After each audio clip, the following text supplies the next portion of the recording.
Hola, ¿qué tal amigos? Bienvenidos una vez más a la cápsula semanal de economía.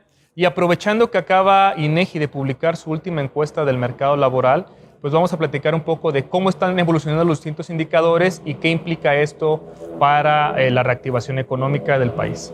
Entonces, ¿qué está pasando en México? Si uno ve la tasa de desempleo antes de la pandemia, estaba cerca de 4.7% en marzo del año pasado. Durante la pandemia, en su punto más alto llegó a estar cerca del 5% y actualmente en abril otra vez está en 4.7%. Entonces uno se podrá preguntar por qué la tasa de desempleo no cambia tanto en México, ¿no? ¿Por qué es tan constante? Y parecería, si uno ve el número así en bruto, parecería que no hubo un impacto de la pandemia. La respuesta es que en México la tasa de desempleo no es el mejor indicador para estar midiendo el ritmo del mercado laboral. ¿Por qué? Porque en México estar desempleado es un lujo. Es decir, estas encuestas de desempleo te preguntan si en las últimas semanas has estado haciendo alguna actividad por la cual te hayan pagado. Si estás en el sector informal y estás haciendo una actividad para recibir un sueldo o un ingreso, entonces se te considera como no desempleado. Entonces, como pueden ver, en México, cuando llega un impacto económico fuerte como fue la pandemia, la gente que pierde su trabajo en el sector formal pasa inmediatamente al sector informal, ya que no tenemos un seguro de desempleo como sí pasa en Estados Unidos. No te quedas en tu casa esperando a que el gobierno te mande este ingreso, sino que sales al mercado informal y ahí es donde te empleas, ¿no? Entonces, por ello, la tasa de desempleo se mantiene constante. El indicador que sí nos sirve para estar observando cómo está evolucionando el mercado aquí en México es la tasa de subocupación. Esta tasa mide el número de personas que, estando dispuestas a trabajar o teniendo tiempo para hacerlo, no encuentran un trabajo o no hayan dónde emplearse, ¿no? Por ejemplo, pensemos durante la pandemia, cuando cerraron los restaurantes, pues algunos meseros o algunos empleados del sector servicios los llevaron a sus casas, les pidieron que no fueran a los restaurantes ya que estaban cerrados. Y en ese momento esas personas, a pesar de que tenían la disposición para emplearse, pues no tenían dónde hacerlo y es por ello que estaban subocupados.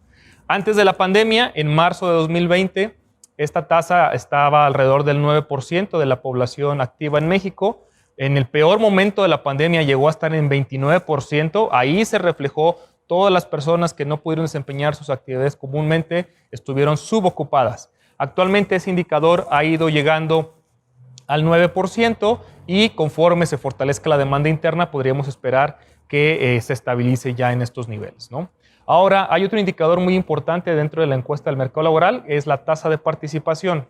¿Qué es eso? Es todas las personas que estamos en edad de trabajar y queremos hacerlo, nos miden respecto a la población que idealmente lo podría hacer, y ese indicador generalmente está cerca del 60%. Es decir, el 60% de las personas en México que podemos trabajar estamos buscando activamente un empleo en el sector formal, ¿no? Por así decirlo.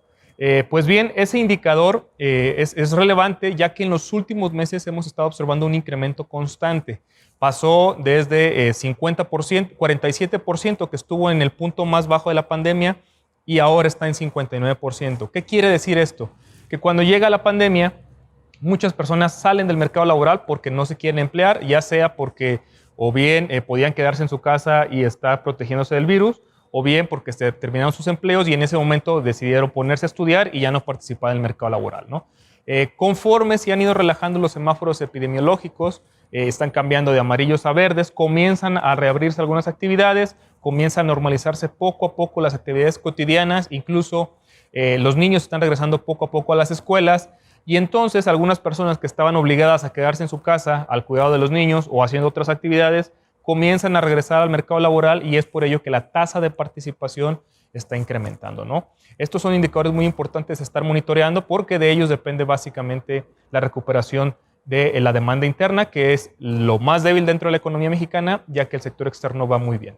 Entonces, conforme se robustezca la demanda interna en el país, veremos que el mercado laboral es más, o sea, la recuperación es mucho más constante y cada vez veremos más personas que regresan poco a poco a él. Por ello, en este escenario, como lo estamos observando actualmente, pensamos que la tasa de desempleo terminará cerca de 3.9% en el 2021 y que el crecimiento económico será del 5.5%. Estos indicadores hay que estarlos monitoreando de cerca, ya que no solo influyen en las cifras de crecimiento, sino también el Banco de México está al pendiente de ellas para poder medir cómo es su postura monetaria. Si quieres saber más de estos temas, por favor, revisa nuestros reportes que mandamos todos los días a través de WhatsApp o en el portal de Actinver Análisis. Y si no los tienes, pídelo a tu asesor. Gracias y nos estamos viendo la siguiente semana.